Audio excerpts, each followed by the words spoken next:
Mirëmbrëma të gjithëve, ky është edicioni qendror i lajmeve, në studio jam me kolegun Harbi Ali. Mirëmbrëma Harbi. Ola, mirëmbrëma, zonja dhe zotrinja, me Ola Brugon më parë njohim së bashku me titujt kryesor. Kreu i Bashkisë së Tepelenës, Tërmet Peçi, feston 75 vjetorin e çlirimit të qytetit duke kënduar vargje për diktatorin Enver Hoxha. Reagon Partia Demokratike i kërkon Ramës të shkarkojë Tërmet Peçin.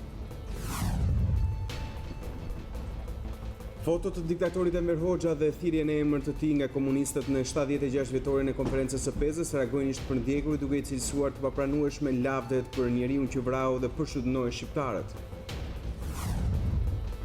Në masa të forta siguria e gjykata e Krujës ka dhënë masën për 5 të fortët e Niklës të arrestuar nga policia me pistoleta dhe para. 4 prej tyre do të qëndrojnë në burg, ndërsa Ulaj Ilir i afërmi kreu të bandës së Niklës.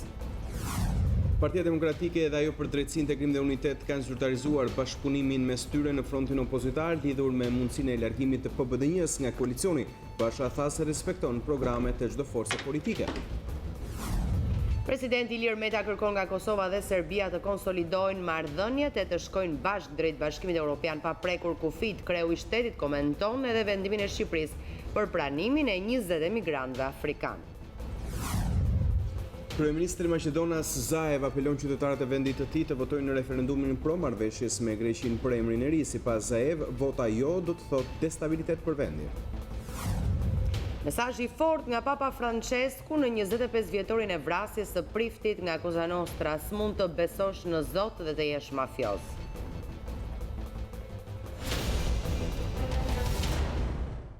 Do që titujt vjen mëngjesisht.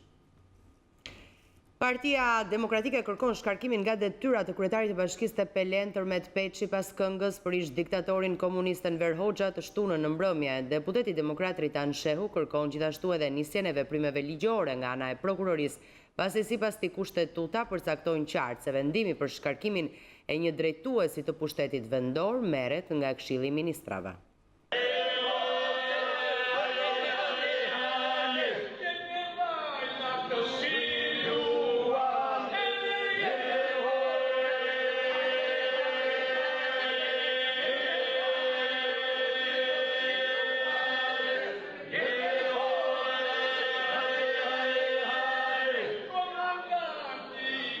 Kjo këngë për diktatorin komunist Enver Hoxha mund t'i kushtoj shtrenjtë Tërmet Peçit. Kryetari i Bashkisë Tepelen ka kënduar së bashku me golikun e famshëm të Bëngjes, vargjet që i thonin lavde, ish udhëheqësit komunist.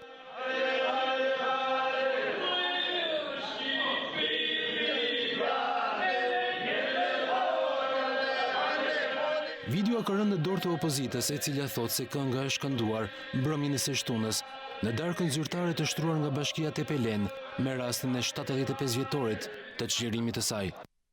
Demokratët kanë kërkuar të merren masa drastike, të cilat mund t'i lëkundin themelet e pozitave të Tërmetit, kreu të Bashkisë Tepelen.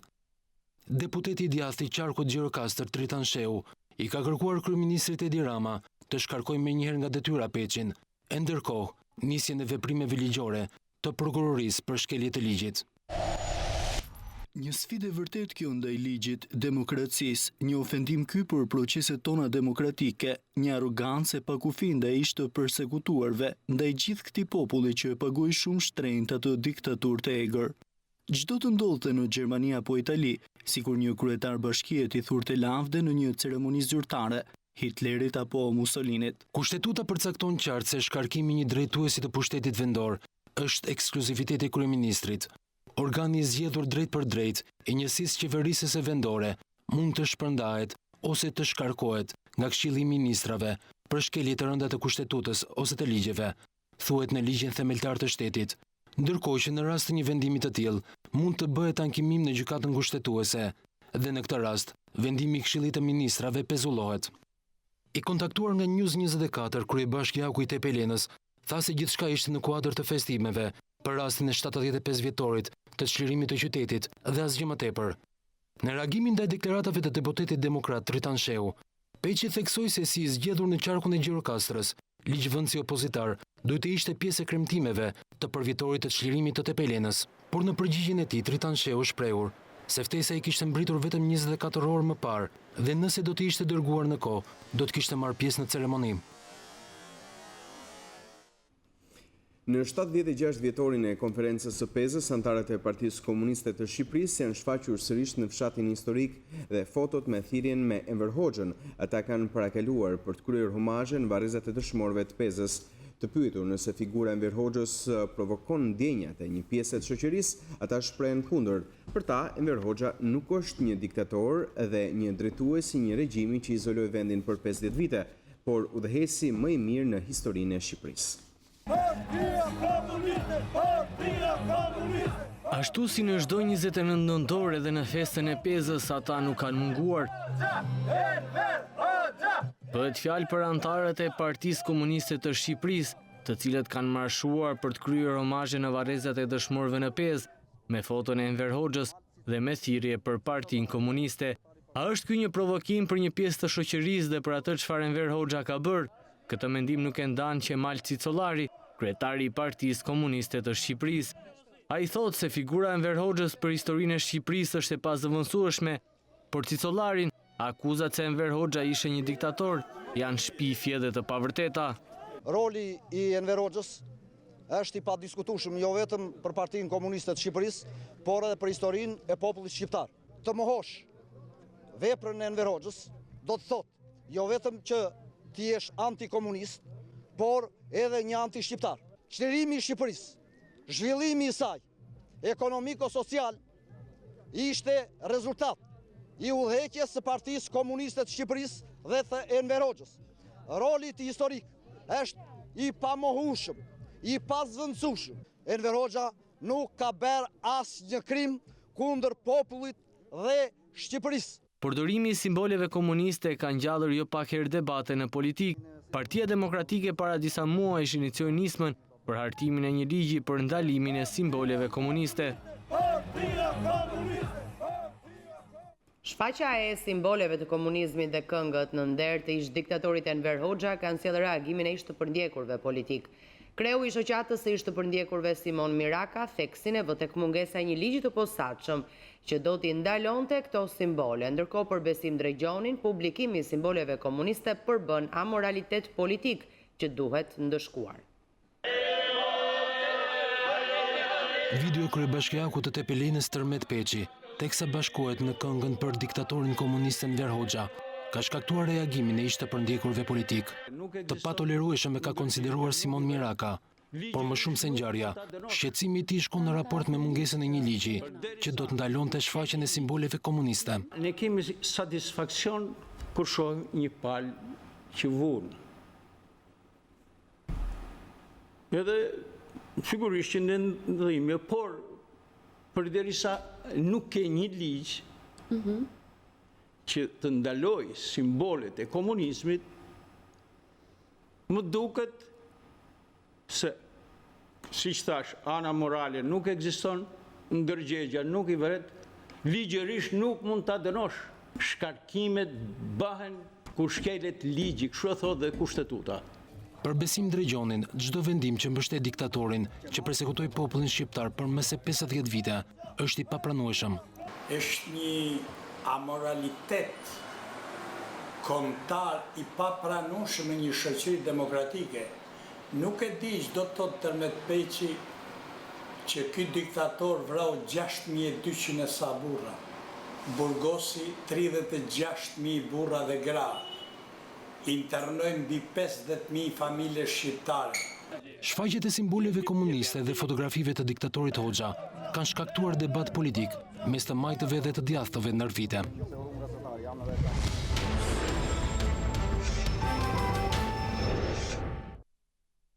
Gjykata e Krujës ka dhënë masën e sigurisë arrest me burg për 4 nga 5 të arrestuarit e Nikles, ndërsa për Lutfi Hakën u vendos arrest dhe shtëpie. Gjykata e Krujës u vendos në masa të repta sigurie deri në përfundimin e procesit paraditën e ditës së sotme.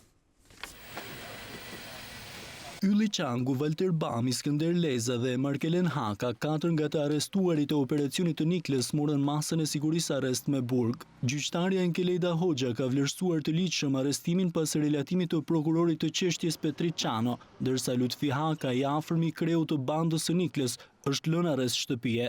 Gjykata e Krujës, që në orët e para të mëngjesit u blindua nga forca të shumta sigurie, të cilët ishin pozicionuar në bazë të një plani të saktë veprimi.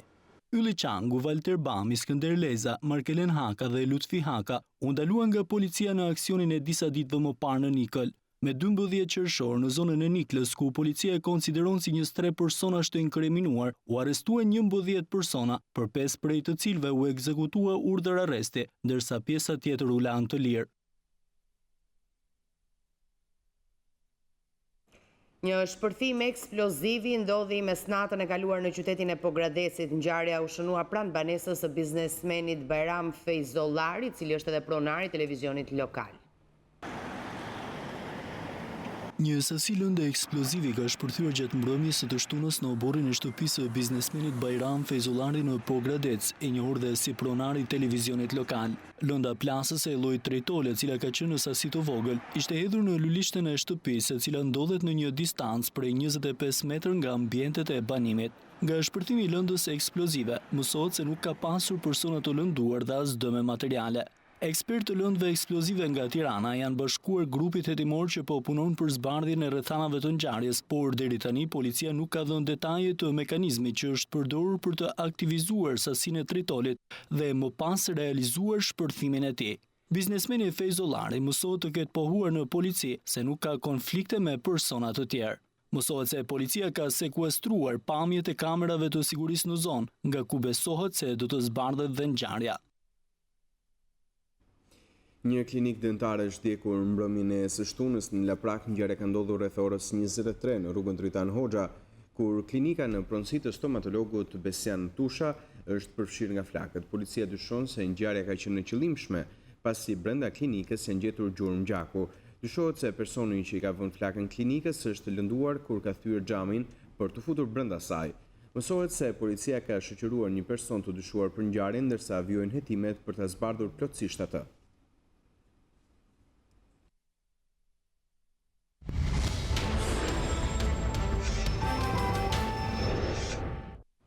Partia Demokratike dhe ajo për drejtësi, integrim dhe unitet kanë zyrtarizuar bashkëpunimin në frontin opozitar. Me kalimin e partisë që drejtohet nga Shpëtimi Idrizi, sipas kryetarit demokrat Lulzim Basha, opozita forcohet akoma më shumë, ndërsa Idrizi pranoi se bashkohet me opozitën për të qenë kundër një qeverisje arrogante. Deri një vit më parë, Lulzim Basha dhe Shpëtimi Idrizi ishin pozicionuar në llogore të kundërta politike, ndërkohë që këtë të diel ulën përballë njëri tjetrit, si dy politikanë që i bashkon oponenca kundër qeverisë Rama dhe për të zyrtarizuar bashkimin në koalicionin opozitar. Për kryedemokratin Basha, me afrimin e PD-jus, opozita forcohet më tepër. Të largojmë një orë më parë aleancën e pushtetit me krimin që ka zaptuar qeverinë, parlamentin, institucionet e drejtësisë, policinë, të çlirojmë vendin nga sundimi i bandave dhe, sikundër diskutuam në detaje, të ofrojmë vizionin tonë për një Shqipëri me një ekonomi të fortë, e të zhvilluar të mundësive për gjithë. Idrizi ka pohuar shqetësimet e opozitës për rritjen e kriminalitetit në vend dhe arrogancën e mazhorancës, por miraku më i madh i tij ishte qastja ndaj çështjes Çame. Jashtë retorikës boshe dhe jashtë folklorizmit, sepse kjo jo vetëm që nuk e ka ndihmuar, por përkundrazi e ka bërë që çështja Çame të jetë një çështje e përdoruar deri më sot, që ne të angazhohemi të dy si parti politike, por edhe në kuadër të opozitës së bashkuar, për t'i dhënë zgjidhje të drejtë, racionale dhe të shpejtë çështjes së shqiptarëve të Çamrisë. Bashkimi i PD-jus me opozitën mund të sjellë pasoja në raportet mes Partisë Demokratike dhe aleatit Vangjel Dule, kryetarit të PBD-njës. Por Basha tha se koalicioni respekton programet e të gjitha forcave politike që janë pjesë e tij. Fronti i bashkuar opozitar jo vetëm që nuk drejtohet kundër programit politik të asnjë force aktualisht anëtare e këtij fronti opozitar, por është platforma e duhur për të avancuar interesat që përfaqësojnë të gjitha partitë politike të opozitës. Acari politik mes PD-jus dhe Partisë Socialiste ka kohë që ka ndodhur, por kjo nuk është reflektuar në qëndrimet politike të 3 deputetëve të partisë që drejtohet nga Shpëtimi Idrizi, të cilët mbështesin qeverinë socialiste. Kjo pyetje duhet bëjë një vit më parë, sepse ata dolën në ciklin e Partisë për Drejtësi, Integrim dhe Unitet, por që ditën e parë votuan për majorancën dhe për ta mbyllur, po i them që nëse do t'i pyeshë sot, nuk e din as ku është selia e Partisë për Drejtësi, Integrim dhe Unitet. Kalimin e opozit i partisë që mbron interesat e komunitetit Çam u vendos pak ditë më parë në mbledhjen e Këshillit Kombëtar të kësaj force politike. Presidenti Ilir Meta kërkon nga Kosova dhe Serbia të konsolidojnë marrëdhëniet dhe të shkojnë bashkë drejt Bashkimit Evropian pa prekur kufijt. Kreu i shtetit komenton edhe vendimin e Shqipërisë për pranimin e 20 emigrantëve afrikanë. Në kulmin e debatit për mundësinë e ndryshimit të kufive mes Kosovës dhe Serbisë, presidenti i Republikës Ilir Meta thekson se të dyja vendet duhet të integrohen në Bashkimin Evropian pa prekur kufit. Për paqen, jo vetëm në rajonin ton, është themeltare që Beogradi dhe Prishtina të konsolidojnë marrëdhëniet dhe të shkojnë bashkë akoma më shumë në rrugën e integrimit evropian, por pa prekur çështjen e kufinjve. Këtë deklarata kreu i shtetit i bëri në një intervistë për gazetën italiane Il Messaggero, pasi ndodhet në shtetin fshinj për të zhvilluar një takim me Papa Franceskun në Vatikan. I pyetur për çështjen e refugjatëve afrikan, presidenti tha se pranimi nga Shqipëria e 20 afrikanëve të anijes Edicioni duhet të shërbejë si gjest reflektimi që Bashkimi Evropian t'i jap zgjidhje çështjes së emigrantëve. Ne shqiptarët në rast se do të ishim të gatshëm për sakrifica të tjera në ndihmë të Italisë apo Greqisë, natyrisht brenda mundësive tona dhe duke pasur parasysh dhe sigurinë e kufinjve tanë. Megjithatë, mendojmë se një ose pak vende nuk mund të zëvendësojnë rolin e Bashkimit Evropian në administrimin e krizës së refugjatëve. Rasti anijes Edicioni është i rëndësishëm sepse tregoi kudo në kontinentin e vjetër se duhen politika të reja të përbashkëta. Presidenti Meta apeloi se Italia nuk duhet lënë vetme përballë fenomenit të emigracionit. Kryeministri Maqedonas Zoran Zaev është shprehur në një intervistë për agjencinë e lajmeve AFP se qytetarët Maqedonas duhet të pranojnë emrin e ri të Maqedonisë, përndryshe do të përballen me jo stabilitet dhe izolim në të ardhmen. Zaevi ka kërkuar maqedonasëve të votojnë pozitivisht në referendumin ku do të vendoset për emrin e ri të vendit Republika e Maqedonisë së Veriut. Referendumi do të mbahet më 30 shtator si rezultat i marrëveshjes së arritur mes Maqedonisë dhe Greqisë për t'i dhënë fund çështjes së emrit pas shumë dekadave.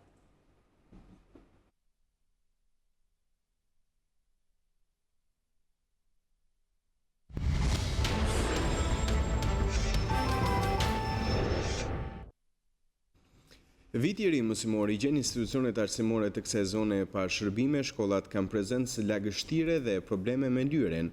Bashkia e Gjirokastrës e justifikon mungesën e shërbimeve me faktin se investimet e një viti më parë ishin edhe për këtë vit. Viti i ri shkollor do të nisë me probleme infrastrukturore për disa shkolla të Bashkisë Gjirokastër. Drejtuesit e shkollave pohojnë se për këtë vit investimet kanë munguar, ndërsa në disa prej tyre ka qenë vetë stafi pedagogjik që ka kontribuar për lyerjen e klasave. Lagështia dhe mungesa e hidroizolimit vijon të mbetet problematik shqetësuese për disa shkolla si ajo Petro Poga në fshatin Valare, apo shkolla nëntëvjeçare Urani Rombo në qytetin e Gjirokastrës, ku ende pa nisur sezoni shirave lagështira është prezente në korridoret e kësaj shkolle. Pamja jashtme e shkollës është shumë e keqe, aty po rrëzohet suvaja. Brenda hyn gjithë lagështira, ne i kemi mbuluar këto duke i lyer vetë, por është shumë e rrezikshme sepse bie në copat e disa suvave, në komplet nga pjesa ballore, bien që të gjitha sa të bie shiu i parë, lagështira do të fillojë dhe do të bëhen prapë sërish shumë keq. Është shumë problematike. E kemi ngritur si problem, kemi bërë kërkesa bashkisë dhe na kanë thënë domethënë që nuk kanë fond për hidroizolimin, se gjithë kjo vjen nga hidroizolimi. Drejtori i Agjencisë së Mirëqenies në Bashkinë e Gjirokastrës, Arman Mamani, pohon se investimet e pakta të këtij viti janë si rrjedhoje një investimi 2 vjeçar kryer nga Bashkia vitin e kaluar. Investimet këtë vit në për shkolla dhe pra institucionet arsimore kanë qenë të pakta për arsye sepse vitin e kaluar janë bërë investime me plan 2 vjeçar, pra përfshin dhe vitin e si vjeçëm. Ideja ka qenë që investimet të bëheshin një vit më shpejt, në mënyrë që edhe përfitimi në institucionet arsimore të ketë qenë një vit më parë, pra të mos lihesin për vitin tjetër. Dhe sigurisht që ky plan ka kufizuar investimet e këtij viti. Janë 13 shkolla në Bashkinë Gjirokastër që hapin dyert këtë vit shkollor për të mirëpritur rreth 4500 nxënës. Sipas pohimeve të drejtorisë arsimore Gjirokastër, në asnjë prej tyre nuk ka pasur investime kapitale, përfshirë këtu dhe lyerjen e shkollave, një detyrim i përvitshëm i pushtetit vendor.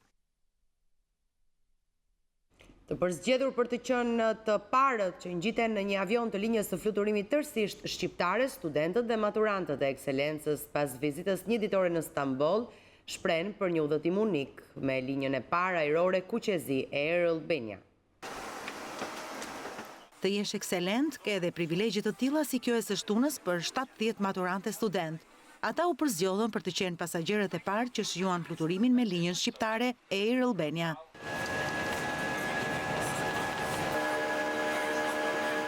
Udhëtimi në linjën e parë shqiptare drejt Turqisë ishte për ta mjaft komod.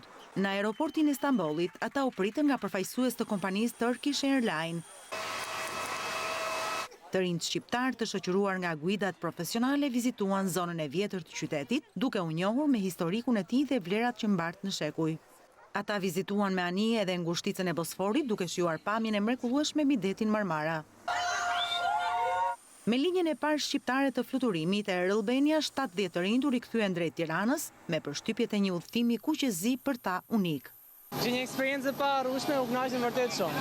Urojmë suksese dhe shpresojmë të jemi një augur i mirë për Air Albania. Është një augur i mbar për ne studentë ekselent, jemi pjesë kësaj ngjarje të madhe për Shqipërinë, sepse ishte një udhëtim në kuqezi. Unë uroj shumë suksese dhe një gjatësi shumë të madhe dhe sa më gjatë Air Albania. Gjithçka ishte ekselente si stafi edhe vetë eksperienca. Është gjë e mirë që shqiptarët do të fluturojnë nën flamurin kuqezi. Si pjesë e grupit shoqërues të rinjve, zëvendës ministri i arsimit Shpat Kolgega deklaroi se kjo është dita më e bukur e aviacionit shqiptar. Universitetet Cambridge dhe Oxford vinë në Tiranë me mundësitë më të mira për studentët shqiptar që dëshirojnë të studiojnë në Britani. 3 kompanitë më prestigjioze të edukimit në Britaninë e Madhe ftojnë studentët për të njohur nga afër me aplikimet e bursave në dispozicion në Hotel Plaza në datë të 17 dhe 18 shtator në kryeqytet. Një mundësi e shkëlqyer vjen për të gjithë studentët që dëshirojnë të vazhdojnë rrugtimin akademik në Universitetet Cambridge apo Oxford në Britani. Në datat 17 dhe 18 shtator, të interesuarit mund të paraqiten pranë Hotel The Plaza në kryeqytet për të njohur më nga afër me 3 kompanitë më prestigjioze të edukimit, respektivisht Cambridge Center of Sixth Form Studies, Cambridge Education Group dhe Oxford International Education Group ofrojnë bursa studimi për të rinj shqiptar. Drejtuesi i CCSS, Stuart Nicholson, fton të gjithë studentët në takim për të mos humbur mundësinë për të ardhmen e tyre profesionale. So I'm looking for bright Albanian students who'd like to... Jemi në kërkim të studentëve të shkëlqyer shqiptar që dëshirojnë të përfaqësojnë një eksperiencë të tillë, që dëshirojnë të mësojnë në mënyrën që ne ofrojmë, që kanë ambicie për të shkuar në universitetet më të mira, dhe të ecën përpara për të bërë gjëra të mrekullueshme. Ne ofrojmë bursa merite për të gjithë të rinj që dëshirojnë të studiojnë në këto universitete. Kështu që do të kisha kënaqësinë që të takoja çdo student që dëshiron të studiojë në Britani, të hënën dhe të martën, për të diskutuar kështu nga afër mundësitë për të ardhur në Cambridge. Drejtuesi Oxford International, Mark Love, thekson se metoda e mësimdhënies e ofruar nga këto universitete është me të vërtetë një mundësi unike për studentët e shkëlqyer.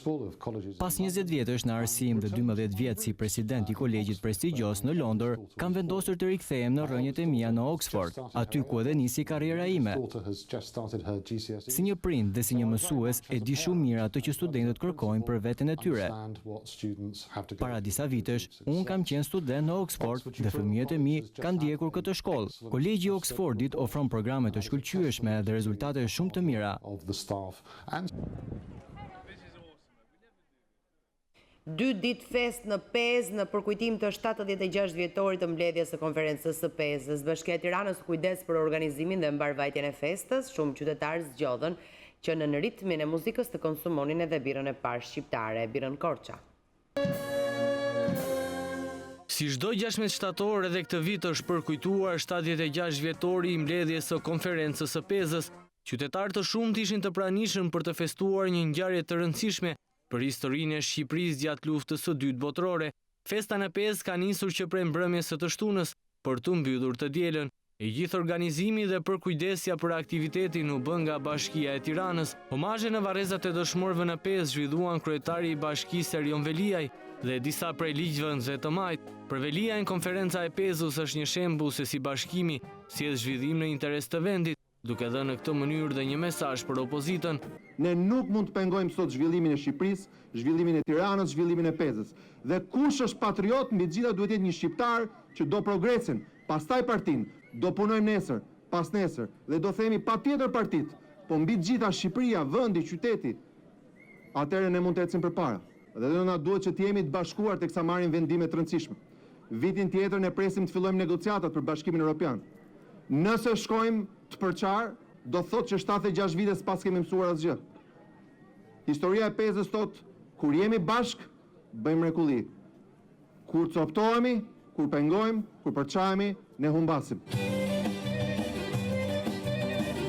Pjesë e festës së Pezës ishte edhe bira Korça. Bira më e vjetër dhe më e mirë shqiptare kishte 3 stendat e saj. Shumë qytetarë zgjollën që në ritmin e muzikës të konsumonin birën Korça. Është prodhim shumë vjeçar, ka dalë shumë vite përpara, na dhe na pëlqen. Më e mirë. Një, dhe e dyta, një kënaqësi nga kjo lloj birre. Është birë shqiptare, gjithë birra shqiptare të mira janë. Po Korça është më mirë se ka ujtin më të mirë. Ujtin e mirë di. Ka cilësi, është shije. Më shijon. Ka ujë morave vëlla, ujë më i pasur në Shqipëri. Edhe në tregun shqiptar me sa shikojnë, domethënë konsumohet shumë. Edhe ne kur thomi të shkojmë në Korçë, gjithmonë mendojmë birën Korça. Është e pastër, me ujë bore dhe teknologji besoj se është e kohës së fundit. Kështu që tu themi një gëzuar me birë Korça? Gëzuar. Gëzuar.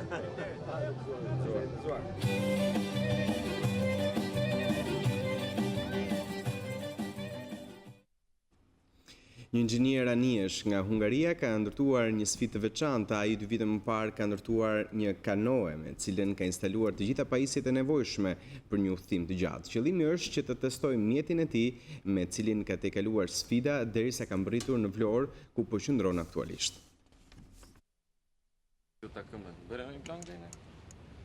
Shpesh herë njerëz të ndryshëm realizojnë sfida në forma dhe mënyra të ndryshme, por hungarezit Bihari Skolt kjo sfidë po i kalon 2 vite. Inxhinieri Lajmeve ka krijuar një kanoe 2 vite më parë, në të cilën ka vendosur të gjithë materialet e nevojshme për një udhëtim të gjatë, ku shumë prej tyre i ka krijuar vetë, nga kompjuteri me GPS dhe deri tek treguesit e forcës së erës. Përgjatë 2 viteve ka vizituar shtete të ndryshme si Turqia, Rumania, Greqia dhe shumë të tjera. Ndalesa e radhës për të është Vlora, ndërsa më parë ishte në Saran, nga ku dhe ka hyrë në Shqipëri. Ai është nisur nga Hungaria dhe ka udhëtuar në shumë shtete përgjatë kësaj kohe. Ai ka mbërritur në qytetin e Vlorës, ku është shprehur se një prej gjërave më të bukura që ka parë në udhëtimin e tij ka qenë gatishulli i karaburonit. Ka mbetur i mahnitur nga mirëpritja në Shqipëri. Do të vazhdojë udhëtimin dhe në pjesën e sipërme të saj. Sipas tij, udhëtimi do të zgjasë edhe një vit tjetër, përpara se të përfundojë në Hungari përsëri. Besoj se nga sfida ime, që shpesh është përballur me rreziqe, sidomos në momente stuhish, do të më duhet dhe një vit tjetër. Lundrimi i gjatë do të përfundojë aty dhe ku ka nisur, pikërisht në Hungari. Ai është babai i një djali dhe përgjatë kësaj kohe ka takuar vetëm një herë djalin e tij në Turqi.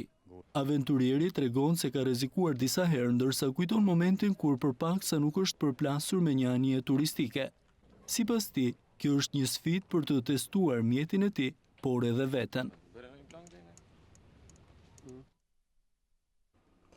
Edhe pse një mrekulli natyrore që të ofron Shqipëria, ujvara e Sotirës në Gramsh mbetet një mollë e ndaluar nga vetë neglizhenca e shtetit. Shumë prej turistëve që nisën atje detyrohen të kthehen si pasojë e rrugës së pakalueshme. Banorët e zonës shprehen se rruga disa herë është premtuar, por realiteti mbetet si dëshmi e hidhur e këtyre premtimeve. Ujvara e Sotirës është një nga vendet më të bukura dhe tërheqëse të zonës së Gramshit, e vendosur mes maleve shkëmbore dhe rrethuar nga gjelbërimi kodrinor prej ku buron ujë kristal të madje të Tomorit.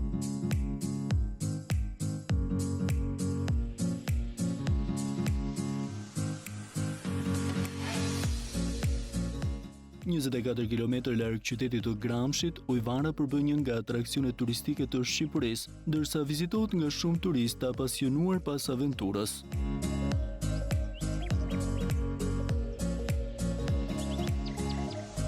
Ujvara e Sotirës, e shpallur monument natyror, mbetet një mollë ndaluar nga vetë neglizhenca e shtetit. Rruga që të dërgon nga Gramshi deri në lartësitë e Ujvarës përbën një aventurë në vete, ndërsa shpesh turistët detyrohen të kthehen në rrugë, pasi gjithnjë ajo sa vjen e vështirësohet.